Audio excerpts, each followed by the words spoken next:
Welcome back, SuperTalk Mississippi, the Gallo Show. And joining us in studio now, the executive director.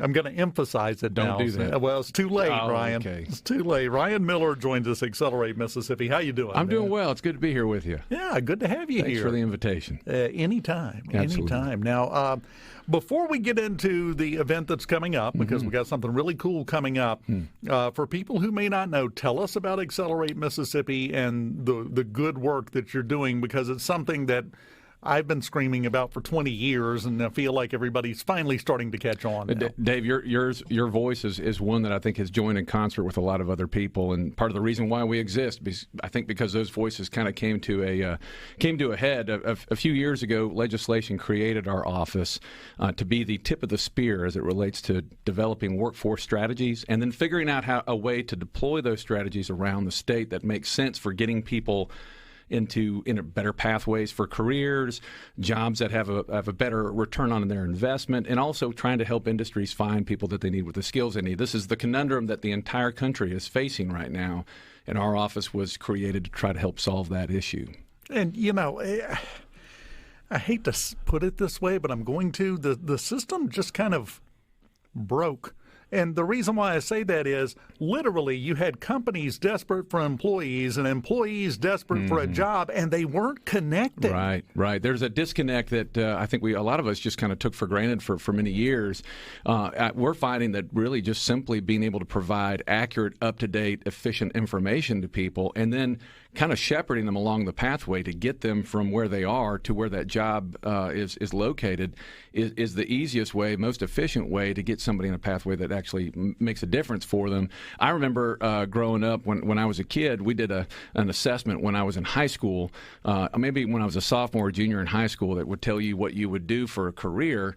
And I think that was the only time in my educational process that I ever had a concerted amount of time focused on career and job dreaming and trying to help students kind of line up the path that would lead them to those careers. So really it's about getting appropriate, up-to-date information and then getting those people connected to the resources that can get them into those positions and have a career that provides familial wealth, financial independence, all the things that we want for Mississippians. Well, it's really hard to go into your dream career if you don't know it exists. That's right. That's exactly right. And, look, I think helping somebody walk through their educational process, whether it's K through 12, community college, or even those who go on to college, oftentimes it's just trying to help them figure out the things that they know they don't want to do, eliminating those things, but helping them find that kind of that juxtaposition of here's the things in which I have ability and skill, and here's where the job market that kind of lines up for that. Here's where I know that I've got passion, I've got ability, and the job market has an opportunity for me to actually get to fulfill those things. That's what we're trying to do every day in our office. Well, I feel like we went through a period for a while where people picked their careers, but they didn't have that information and didn't bother to or didn't know to go and investigate what's really in demand. Right. What are the companies and the employers looking for? Because those two groups that Venn diagram didn't have a big crossover in the middle. That's right. Times. Look, just personal experience. I went to law school. I have a law degree, a law license. And let me say on air, the state of Mississippi is breathing a sigh of relief knowing that I'm not practicing law. But, I just going through college and trying to figure out what I was going to do, I just did what I thought a lot of my friends were doing, where I saw a lot of people saying there was opportunity. And I graduated in 2008, which is the single worst year to come out of law school for any aspiring attorney. And it's not that I think I firmly believe the good Lord has me where I am, and I've walked the path that He had laid out for me. But I also think that we as adults need to help our young people explore more earlier on to find out what other opportunities might be there, instead of just making decisions based upon what you see your friends or maybe even family members doing. Not that those are in and of themselves bad things. We just got to open that up a little broader and let people understand the opportunities that are available to them. There is a perfect career waiting for everybody. And one trend that I've noticed that I really like this is people not fresh out of high school, They've been going for a while doing something else. They've, just to give for instance, let's say they went and got their law degree, and then they wind up doing something completely different because they find that niche, that spot where they can excel and they can be happy, and they don't have all of the stress and the headaches of what you went to school for. Oh, no question. And look, education is changing. I mean, I want to applaud our systems are really starting to adapt to the way that the consumer, if you will, those taking in education are starting to kind of, there's the traditional path where everybody continues on through their entire educational life cycle, but others are kind of doing more of the a la carte, where they might graduate from high school and go to work for an incredible company that might send them back to school or additional training. They'll do that for a few years and they'll continue on in their profession, but they're starting to consume education in smaller chunks and maybe with a little bit more specialization in it. You're starting to see the whole paradigm shift where education is concerned. It's exciting to see. It's challenging, but it's also yielding a lot of really cool opportunities. Well, if people, A, become aware of them, and B, get that little push sometimes we need to just take that first step, because it's a scary step, especially if you've already been out in the workforce.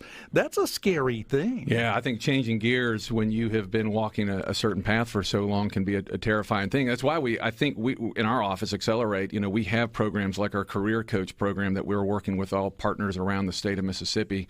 It's not our program as Accelerate, it's the state's program. But, this is an opportunity where adults can help serve as shepherds and guiding young people on all those opportunities that exist. We want to see even career coaches for adults, for people exactly in the situation you just described who may find themselves, I've been doing the same thing for so long. I have very little in terms of return on investment. I've not seen any change in my family's health or wealth.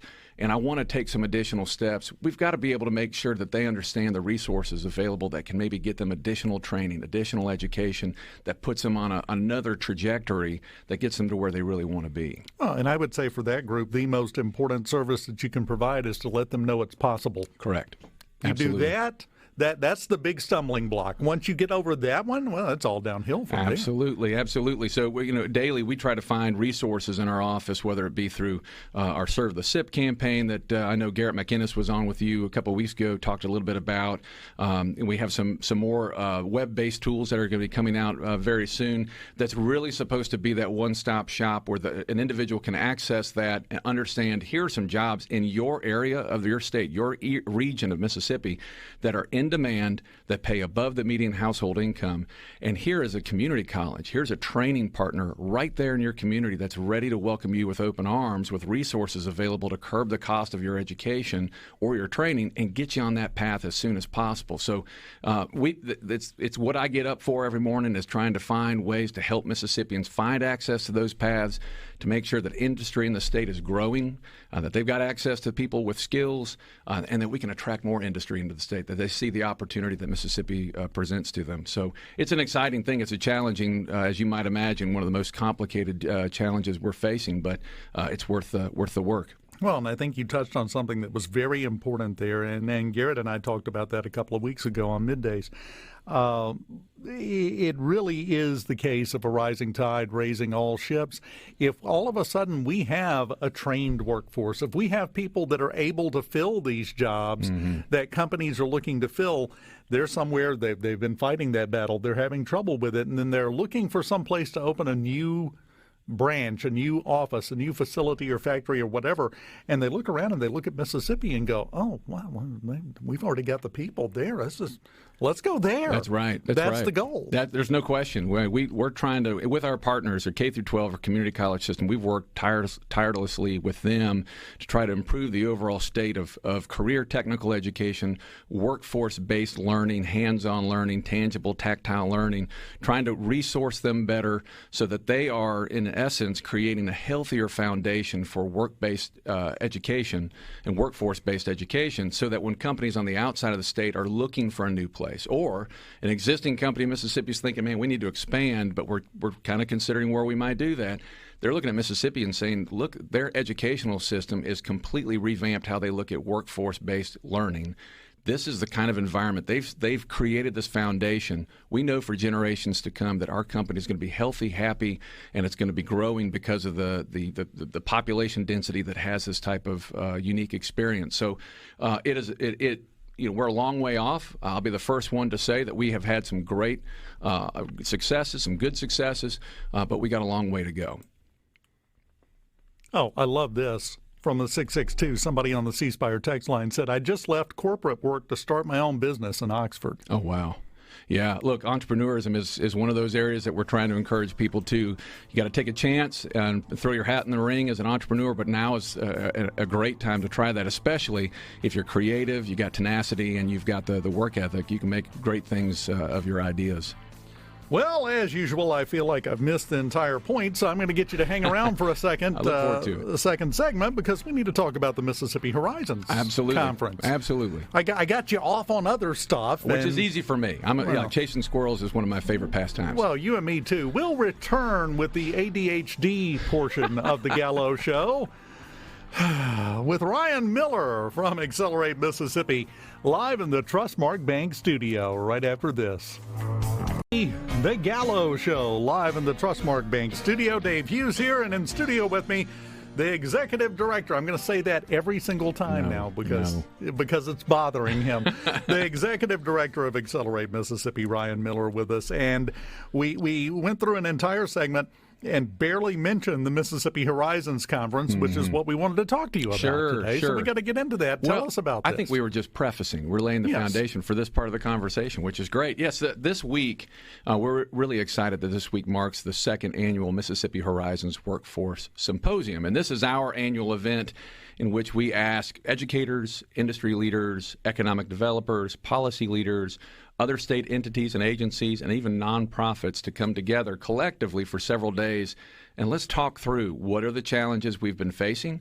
Has Accelerate and its programs that we've developed in concert with our partners, have they helped? Have they hindered? This is a status check, almost a diagnostic check of the state each year now that we get together to try to find out what can we do better. As I said before the break, we've got a lot of good programs that are moving out there, and we think they're going to do some amazing things, but we're not done, and we can make them better. And so the symposium is an opportunity for us to come together collectively and talk through those things, discuss, and even at times debate what needs to be the focus for this upcoming year. Well, and it goes back to what we were talking about in the first segment. You've got to connect those dots.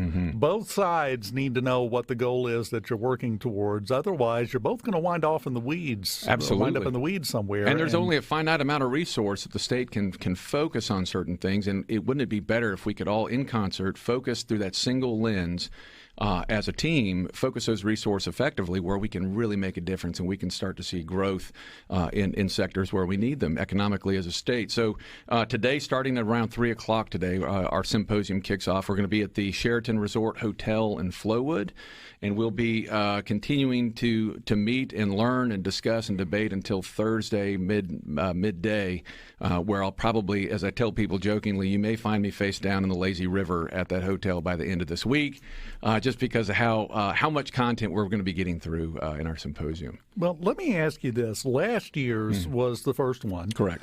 Were there any surprises that came out of that when you got everybody together discussing and one side or the other said, wait, what? Yeah, there really were. And usually what you're going to find is a lot of those aha moments they center around redundancy or duplication. And that was one of the things that we recognized even when our office came into existence, and I came into the office in April of 2021, you found a lot of really good programs around the state that were doing the exact same thing.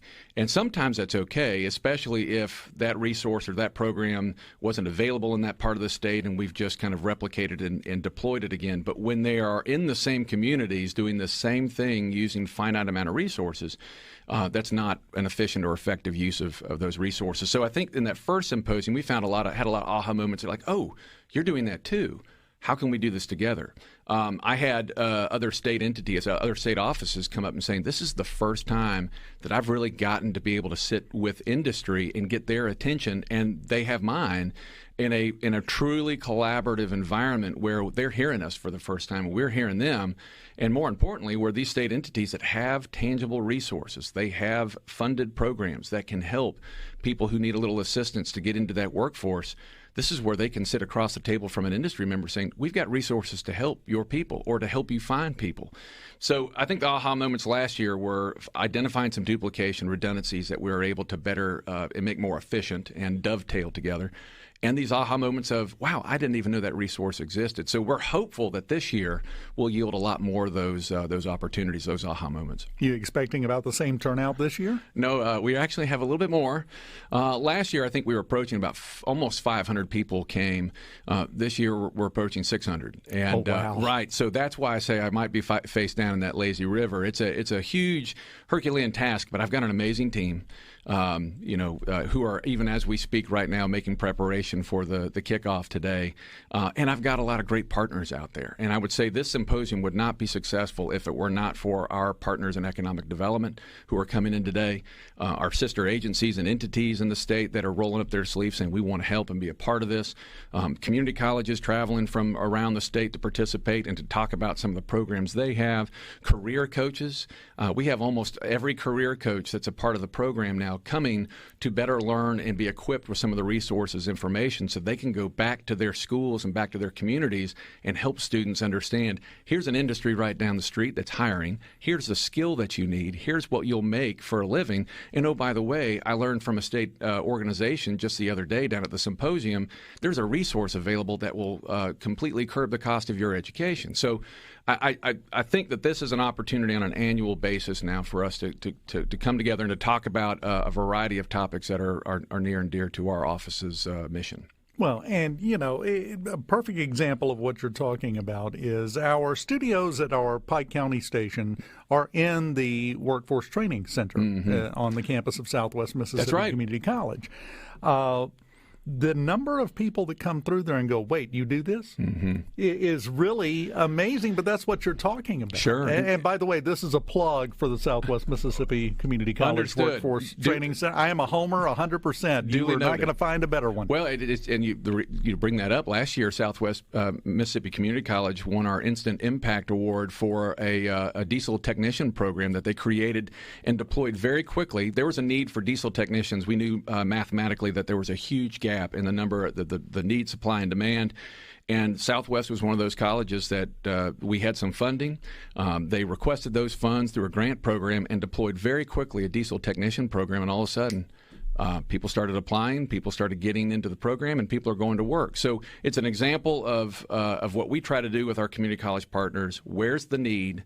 What resources do we have? Let's deploy those resources through our partners at the community college, and let's just see the magic happen. Well, and I think one of the hills that you're climbing here is a lot of people that aren't involved in the educational process and the training process don't realize how flexible it can be. That's a great example, what you're talking about.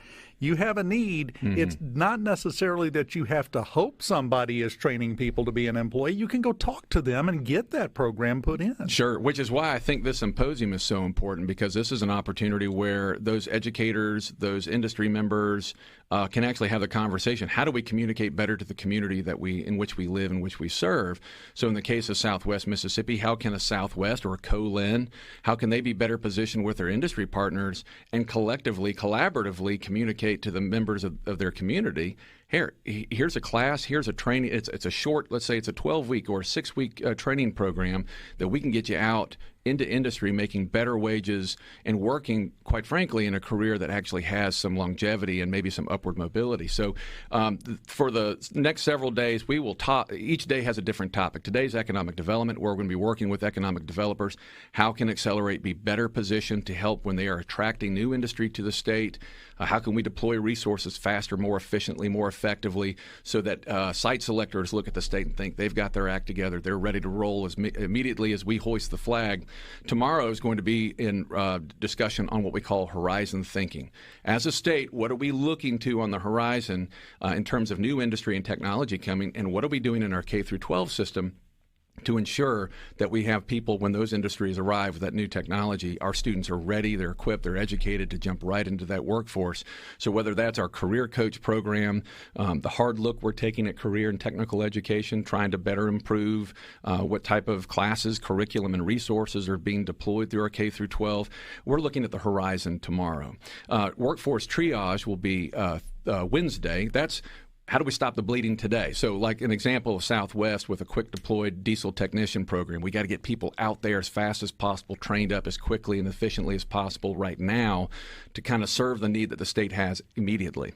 And then the last day, Thursday, is just bringing all those things together. How do we tie these pieces together? How do we, as a room full of Mississippians who care deeply about their home state, how are we pulling our assets, resources, and how are we focusing them collaboratively? Thursday will be the day we kind of bring all those things together. Well, let me just say you're the right man for the job, and I'm glad it's you and not me because I got tired listening to that. Well, I'm exhausted now. I may actually have to go back to bed. We'll see. We've got a couch in the green room. You can grab a nap before you head out because everything kicks into gear this afternoon. Well, it's great work that you're doing with Accelerate Mississippi. And I think this entire thing, the Mississippi Horizons Symposium Conference, what's your official term for it? Symposium. Symposium, okay. The reason we use that is because everybody uses conference. I just wanted to be different. But, and it has breakfast buffet and lunch buffet. So, if you're going to this, you're going to be well fed. I hope so. That's the goal. We should have led with the free food, Ryan. That's where this is marketing 101. Oh, man. Yeah, well, I'm still learning. Yeah. I learned something today, so thank you guys. You lead with the buffet. Lead with the food. Then you get into the guts of the whole thing. That's the way you do it. It's a great thing. It was very needed so we can get this conversation going between the people that need employees and the people that can train them. Absolutely. If those two groups aren't talking, we got a problem. That's right. And if they are talking, amazing things can happen.